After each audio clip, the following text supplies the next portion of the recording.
Hi YouTube, and welcome back to my channel. Today's video is another plan with me for the week of December 11th through the 17th, 2023. And the stickers for this week are the same as the week before. I am focusing on using up my Christmas stickers. I'm pretty sure I won't get through all of these, although I have not set up my December journal. I've been doing some journaling here and there, and I think I'll definitely share that because I made out prompts until the 25th, and I haven't really written them all out and down, but it's something that I'll share because I do plan on decorating. So I just may get a chance to use all of my Christmas stickers, which I'm excited about because next year I wanted to actually get a Christmas book of stickers and versus to the one-page stickers that I have now that I'm using. But the washi is different than what I used last week. This washi I've had for, I want to say 3 years, and I wish I would have just started out with this. I know I got this the last couple of weeks washi, Christmas washi that I've been using. I got that from Hobby Lobby. While it wasn't expensive and I got it on sale, I just shouldn't have gotten it because I still needed to use the ones that I have already. And I noticed that washi sometimes can get worn out and not stick, so I want to make sure that I'm using what I can. I do apologize for the shadowing of the video. If you have been watching my videos, then you know that I am just not a good editor. I do what I can do. This is definitely a shadow. I apologize for it. And let's get into it. So I am still creating my weekly task list. This is extremely helpful. It's like I'm competing with my birds. I don't know if you all can hear them, but to me they sound very loud. But I find doing a weekly task list extremely helpful for me. I am a list person, as I'm pretty sure you've heard me say time and time again on this channel. But I started off initially in planning with to-do lists. And so I'm a list person through and through. So just seeing that weekly task list of what needs to be done, I can break it up throughout the week. But even if I didn't break it up and the only thing I had was a task list, which I usually what I started off by doing, I would just wake up, write down a list of tasks that I needed to do, and that was that. I would even do it on Post-its, different things like that before I even got into or knew what a planner was. So a task list will always be essential and important for me. I also wanted to do a weekly review. I wasn't sure if it's something that I thought would be good on the channel, but a weekly review I think would be good for myself because it's going to show me how effective I am in my planning and just how productive I am. But it's also going to keep me more on track with the goals that I set for the month as well as the tasks that I have for the week. So that's something that I've been thinking about trying to add to the channel.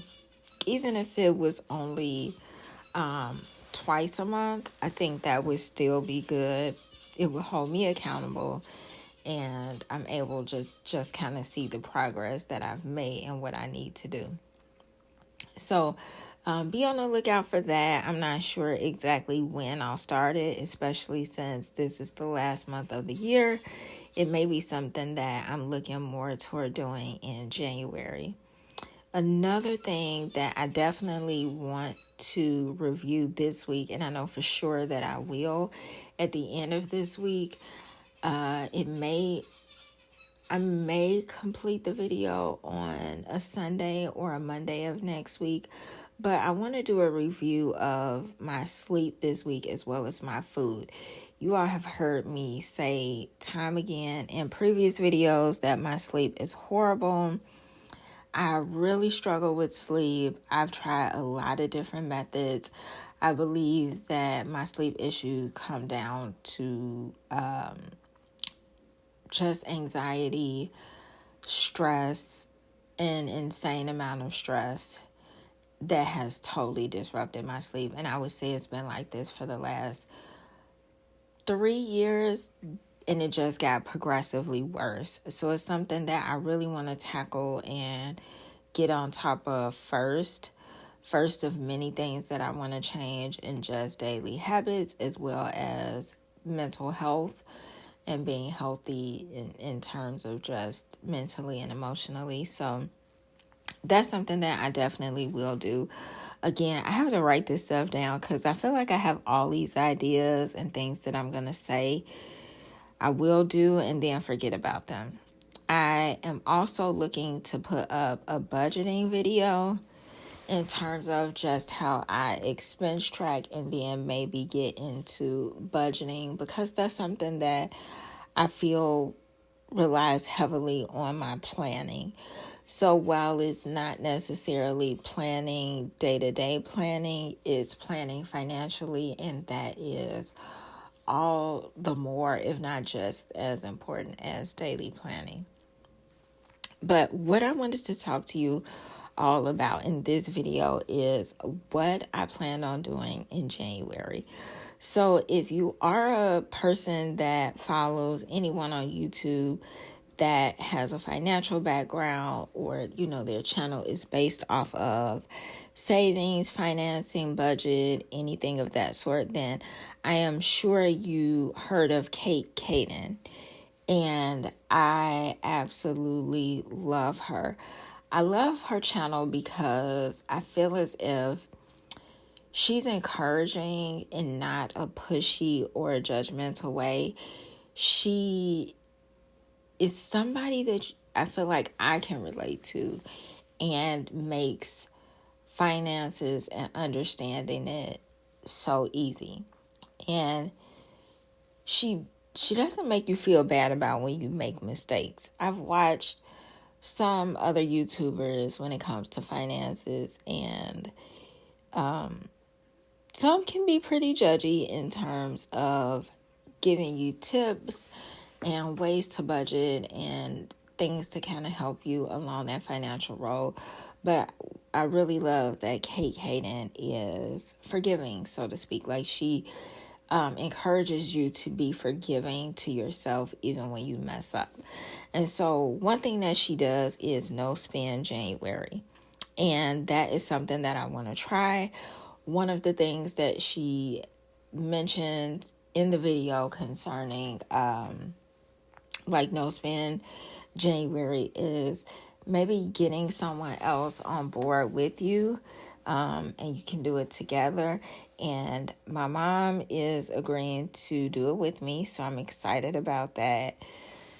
And I feel like it's just a good way to kick off the year, especially in a financial aspect. And it's something that finances is something that's extremely important to me, and something that I want to progressively get better at. But I know in order for that to happen, I have to be consistent with things. And so definitely go to her channel and check out her video. I'm going to include her name in it just so you can know what her video is about. But again, her name is Caden, and she does finance videos, and it's just really good. I have tried no spends before, and clearly I failed. But I think that I failed because one of the first examples she gives in one of her videos in preparation of No Spend January is not giving up when you mess up.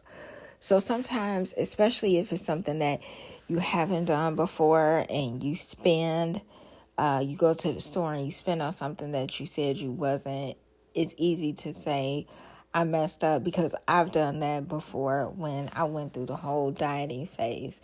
And because it wasn't something that I wasn't geared toward making a lifestyle change with, it was like a quick fix sort of thing.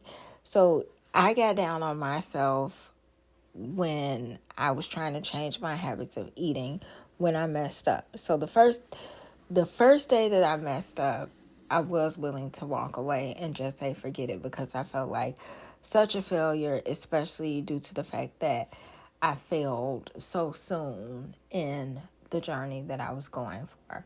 So that's one of the things that she talks about, is not ruining the rest of the month because you made a mistake, just understanding it and continue to go. So that's something that I'm focused on. I feel like the no spend would be beneficial, obviously for financial reasons, but also just building on my self-control and discipline. I feel like that plays a huge part in anything that you want to do. I listened to a sermon today by Bishop Dale Bronner, and it was an older sermon, not too old, but it was an older sermon, and it was talking about rest and repair. And one of the things that he mentioned in there is how we connect rest with activities that we have. And sometimes, rest is not necessarily, and I thought it was so beneficial for one, because I need to focus on rest, but how rest can be viewed in a change of activity and not all the time connected with no activity. And I think when I thought about no spend in previous times, I connected it with not spending any money, a total takeaway, no activity. And because I felt like I had to focus so hard on it, that's the only thing I focused on. And I felt like it did me more harm than good. And versus to viewing rest in the sense of a change in activities. So another thing that she talks about is writing to prepare, like starting to write down a list of things that you can do during that time. So during that month of January, places that you might want to volunteer, other things that you might want to do, whether it's read a book, exercise, different things like that you want to focus on. And I think that's going to be really important to me completing this challenge. And I say this is a challenge for me because my relationship with money can be emotional. I've said this before, that I'm an emotional spender, and it doesn't matter if it's at the dollar store or Ross or the grocery store. I'm just an emotional spender. So that's something that throws me off. So in knowing that, I think it's going to be really important for me to prepare in advance. I would encourage you all to check out her channel. Again, it's awesome, if you can't already tell how excited I am. But I would also like you all to do it with me. I feel like it would be so cool to check in with each other and just do it all together, join her in doing it and everybody else. Because finances is important, and it's especially important, in my opinion, the beginning of the year. Because the beginning of the year sets the tone for a lot of people. Even in a financial sense, some people acquire or have to pay out expenses at the beginning of the year or the first quarter. So paying attention to your finances early on is important. I also think no spend in January is significant, especially if you buy any types of gifts during the Christmas season. It allows you to think about maybe what you've spent during Christmas. Did you follow a budget? Did you not have a budget at all? And how you might need to recover from what you spent or charged, however you did your spending. So I think that that's a good way to just be more mindful in terms of what you're doing with your money and just your relationship with money overall. So I'm excited. I know I talked a lot about the whole finance thing, but hopefully you all are on board with me. I'm really excited. Thanks so much for watching. I really like this spread that I did with everything. And I actually finished one of the sticker things that I have. So I feel like I'm using it and being good with that. So don't forget to subscribe. And